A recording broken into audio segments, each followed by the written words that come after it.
All right, well, hey y'all, and what's growing on? Welcome back to our backyard garden as we are slowly getting it together. You can see we have a lot to do. Officer Thick is going to mow later on today. I sprayed all of these weeds. Not all of them are dying, so I'm going to have to hand pull them soon. And of course, just general cleaning of the area. We're kind of disorganized, but it is on the to-do list. But today is all about the vegetable garden. I've been looking at the calendar, and we are in a position where we're going to get 55 degrees consistently throughout the next 2 weeks, and so we are well on our way to summer here. I'm going to clean the bed up a little bit more. I'm going to get some plants into the ground, and then I'm going to mulch it. I was able to find some cheap bales of straw here in our little urban oasis. Now this spot gets about 6-7 it should get 8 hours in the summer, but for right now it gets about 6 or 7. So I'm not going to get as good of production as I have in the past when I've had full sun, but we'll see what we can get out of this little area this season. So I'm going to go ahead and get started, and I will catch up with you when we're ready to plant. All right, so we are back with my transplants. I did not grow these from seeds. I had to purchase them. I'm really not in a position to start my own seeds. There's really nowhere in the house for me to do it. So I have just a ton of bell peppers. I will plant the majority of the bell peppers in here. When I first got down here to Hampton Roads, Virginia, I was finding a lot of trouble with growing peppers in full sun. It was just hot. These plants weren't growing, and they're typically a full sun plant, but I'm finding the more folks, the more gardeners that I talk to, they appreciate a little afternoon shade so they can take full sunlight. You know, I never had any problems growing in Michigan or in West Virginia. When I came down here, I'm not, you know, I'm just finding that folks are having an easier time if they give it a little shade. So that's what we're going to do, and I'm thinking that's how the shade is going to work out for me in this backyard garden. You know what? I think that works for me. I'm not sure if we need any more tomatoes. What I am thinking of doing is I have some containers for these tomatoes. Potting soil, I can get a bag for $9. That'll fill up both of those containers. I'm thinking I'm going to shift these peppers over, and then when it's time for the sweet potatoes, I'm thinking sweet potatoes in this area right here when they're ready. What do you guys think? I don't know, I've never had the pleasure of growing sweet potatoes. Even in my 12 years of gardening, vegetable gardening at that, I've never grown sweet potatoes. I know they're vining, and so I'm going to try to encourage them to push out this way when they start crawling.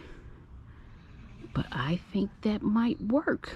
We'll see. This is all an experiment. We'll see how well that works out this summer.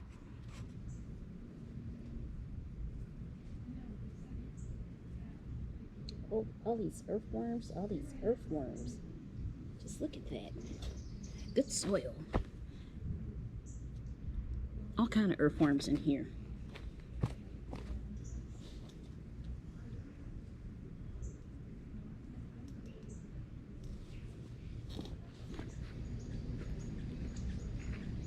Wow, there's some folks out there, they turned on their AC already. We are not at that point yet. We are still opening up windows and trying to cut off the heat. We're just happy to have the heat off. What is this? There used to be something planted here. Some sort of tree? Oh my God. Some sort of shrub? I don't know.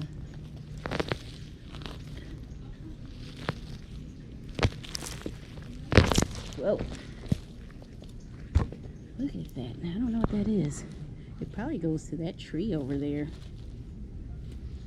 So My neighbors have a willow tree here. It's very beautiful, but I don't know if this is the remnants of an old shrub that used to be here. It could be a part of that tree. Oh my God, what have we had? Look at what we got here. It looks like it's some sort of cicada grub, and I definitely disturbed its sleep.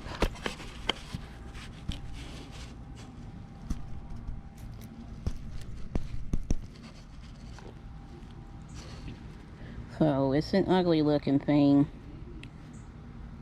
but it really doesn't bring harm individually to a plant, but in mass, when these things come out, when they swarm a tree or a shrub or a plant of any kind, it could wear it out. It could possibly kill it. So, ugh. I actually might throw this in some alcohol and use it in some programs. I do a lot of entomology programs with my job. So let me wash them off and get them preserved. Alright, so we are all planted. I have a feeling throughout the season we're going to see some size differences. So with this front side having access to more sunlight as far as time, I'm thinking these plants up front are going to be bigger than these plants in the back. The thing about watering is you want to have about an inch of water weekly per plant when you're gardening. Of course, you're going to water more when the summer hits, but for now, we're just going to water these plants in and make sure they get about an inch of water. How long that is in seconds, or minutes, I have no idea. I just want to get these plants watered in so that they can get a good start off in life. Alright, so we are going to leave this spot for the sweet potatoes when the slips start forming roots.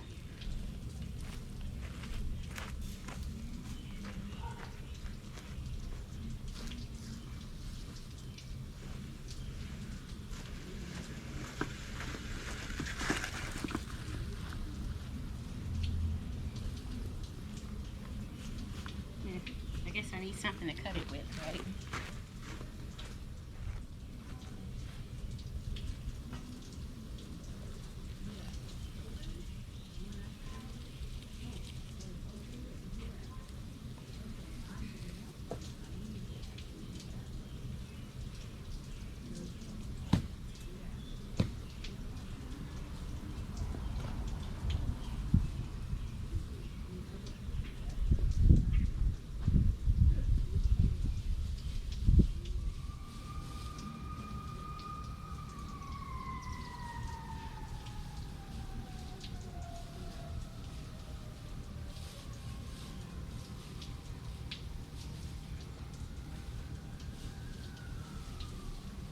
I'm hoping this will work out. This is my first time, or no, second time growing into some straw mulch. I think I want to say 2018, last year. Maybe it was last year. I can't remember. But anyway, it worked out wonderfully. Didn't have to weed a whole lot at all. So, and this is the things you want to do while it's cool. A lot of people don't put mulch down in their vegetable gardens. But when summer hits, you don't want to be pulling weeds in the 90-degree, 100-degree heat either. So my peppers are in. I got to figure out what kind of containers I can throw these tomatoes in. Give them a water. I'm going to put them back in my little greenhouse up the stairs there. I have the sweet potatoes trying to grow slips. It's my first time growing slips, so I'm hoping that works out well. But otherwise, yeah, this is it. This is what we're going to go with. Peppers in the ground. I got potatoes in containers. I have some more peppers in containers. I have tomatoes in containers, strawberries, garlic. I have some lettuce, various herbs. I have oregano, rosemary, thyme, cilantro, parsley. I have some bunching onions up there. I also have some regular bulbing onions growing along the side there. And along the wall here, I have some peas. I'm thinking I'm going to pull those out because I tasted them and it's confirmed I'm not a pea person. So I'll probably pull those out, get some cucumbers started, and put the cucumbers along the wall there. But yeah, this is it, guys. This is what we're going with 2020 gardening season. So I hope you've enjoyed, and I will catch up with you on our next gardening adventure. Or if you're following Black Country Outdoors, I'll follow you on the next outdoor hiking or fishing adventure. Either way, I'll catch up with you guys later.